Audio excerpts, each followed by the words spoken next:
Dans cette vidéo, nous allons voir comment utiliser des masques dans After Effects. Si vous n'avez pas suivi les vidéos précédentes, vous pouvez télécharger le fichier After Effects et les éléments dans le lien ci-dessous.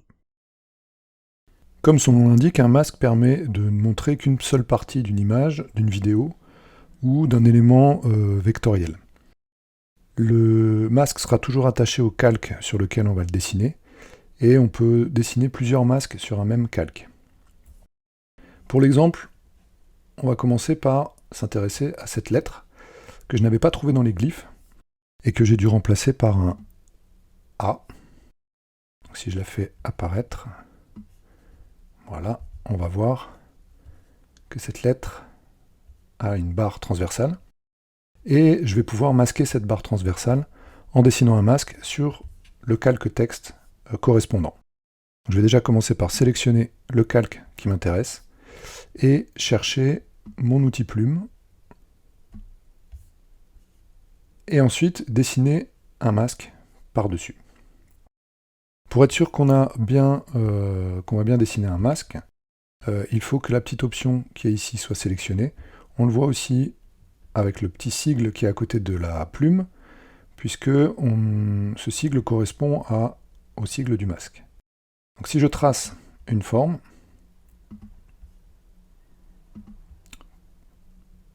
par-dessus cet élément, il ne nous montre que ce qui est à l'intérieur. Si je regarde mon calque ici, à l'intérieur, j'ai bien le texte, et cette fois il a ajouté un masque. Je peux aller dans les paramètres du masque, et changer certains paramètres, notamment le mode de fusion de ce masque. Ici il est en addition. Si je le mets en soustraction, il va enlever la partie que j'ai sélectionnée pour ne laisser apparaître que ce qui n'est pas dans le masque. Donc ça permet de sélectionner une partie d'une image, de faire des corrections sur l'entièreté d'une image, et on peut rentrer bien sûr dans les paramètres du masque, dans le tracé ici du masque, pour pouvoir changer certains points. Donc si je sélectionne mon masque avec ma flèche, ici, je vais pouvoir à nouveau rentrer dans les paramètres du masque en sélectionnant un point, un autre point avec Shift, et les déplacer jusqu'à obtenir, alors là comme le texte est assez petit, on voit les pixels apparaître, mais l'important c'est d'arriver à donner l'illusion d'une barre, que la barre transversale a disparu. Ce qui est intéressant avec les masques, c'est qu'ils sont directement dans le calque de texte. Donc ici, il est attaché à ce calque-ci, calque avril. Et bien sûr, il va suivre tous les déplacements de ce calque de texte. On le voit ici dans l'animation, il va rester en place et suivre les déformations et le mouvement qu'on avait mis sur le calque de texte. Donc c'est intéressant d'utiliser un masque si on a vraiment une partie de l'image à révéler ou à masquer, et qu'on n'a pas besoin que le masque soit indépendant de notre forme. Autre exemple sur lequel on va utiliser un masque, le visage de Gagarine. Si on regarde l'affiche originale, on voit qu'on a simplement la tête de Gagarine, et le casque et la tête de Gagarine qui sont apparents, avec un léger effet de flou sur le côté. Si on regarde l'image que j'avais sélectionnée, dans cette image, on a aussi les épaules, on a le corps, et nous, ce qui nous intéresse, c'est de ne garder que le casque. Donc pareil, je vais sélectionner ce calque, et faire une sélection autour de ce calque, pour ne sélectionner que le masque. Je reprends mon outil plume, raccourci G, et je vais tracer une forme. Alors bien sûr, on peut utiliser des formes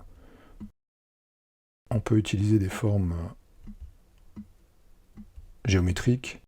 Si on veut le faire apparaître dans une forme d'étoile, dans un cercle, on va pouvoir utiliser les outils formes qui sont disponibles là. Pour cet exemple-là, j'en ai pas forcément besoin, puisque ce qui m'intéresse, c'est vraiment de contourner la forme de l'élément. Donc on voit déjà que le masque m'a permis de ne mettre en évidence que le casque. On a un petit problème puisque ce masque va découper l'image et va le faire de manière très nette. Or, dans cet exemple-ci, ce qui est important, c'est d'avoir un léger flou autour de ce masque. Donc, dans les options du masque, en dessous, on voit ici, le masque est en jaune. On a le tracé du masque et on a aussi les contours progressifs du masque. On peut gérer l'opacité de ce masque et gérer son expansion. L'expansion, ça permet, si je le diminue, il va garder la forme et la réduire. Si je l'augmente, il va augmenter par rapport à mon tracé la distance de masquage. Donc on peut bien sûr animer tout ça, faire en sorte que ce masque se réduise jusqu'à la disparition de notre élément.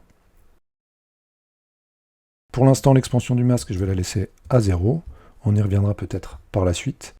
Et je vais jouer avec le contour progressif. Le contour progressif, en fait, permet d'avoir un flou, de faire en sorte que le masque ne soit pas totalement net sur les bordures, mais ajoute un petit flou sur le côté.